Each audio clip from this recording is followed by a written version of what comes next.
This video demonstrates the Cognionics data acquisition software. Run the program after installing it on your computer. You will first need to load the configuration file for your system. This configuration file should have been provided to you as part of your system package.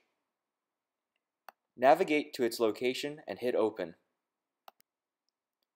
The configuration file automatically sets the key system settings, including the number of channels, the sampling rate, and the labels for each of the channels. Now look below under Discover Devices to find the name of your system. If you do not see your system listed here, please follow the instructions under Device Pairing to make sure your drivers are properly installed. Now hit Connect to initiate a connection. It may take a moment for the wireless link to establish itself. You should start seeing raw data flow momentarily.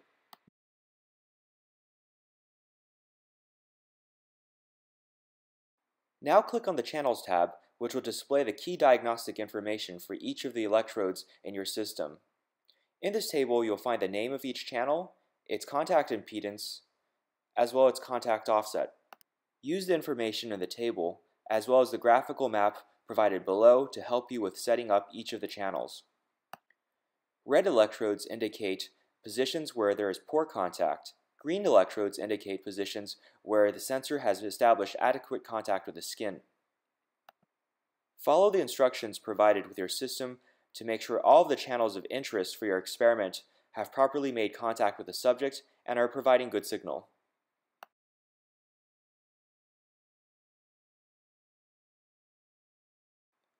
Now that all of the positions have been properly prepared, we are now ready to explore the rest of the software. The Display tab contains controls to adjust the scaling for the raw signal viewer. You can adjust the x-axis scaling under Time.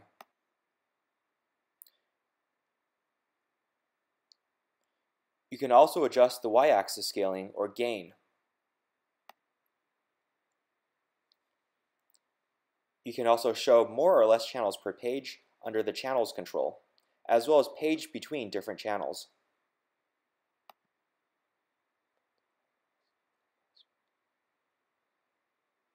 The display program also contains a high-pass and low-pass filter.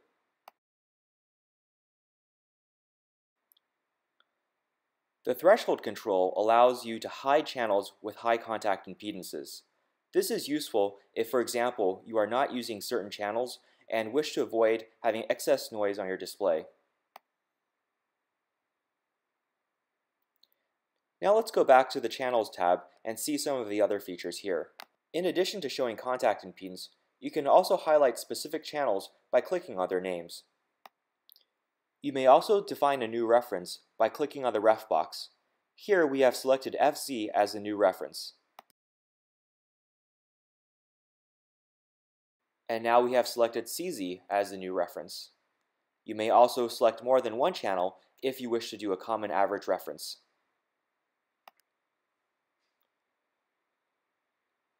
Now let's take a look at the markers box. All triggers received by the system from the wireless trigger dongle or trigger box will be shown here. In addition, you may also manually insert triggers by clicking on the buttons here. Just remember, for precision timing, you will need the hardware trigger box. Now let's go back to the Device tab. To save data, hit the Record button.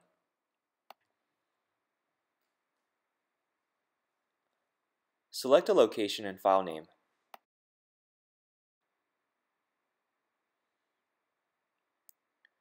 Data logging begins immediately.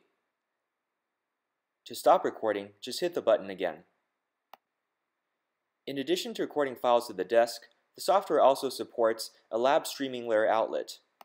To use it, hit the Start Lab Streaming Layer button. You may be asked to allow access through the Windows firewall. This will let you transfer data to other programs, for example MATLAB, in real time. At the end of your session, simply hit the Disconnect button to terminate your connection. This concludes the software demonstration.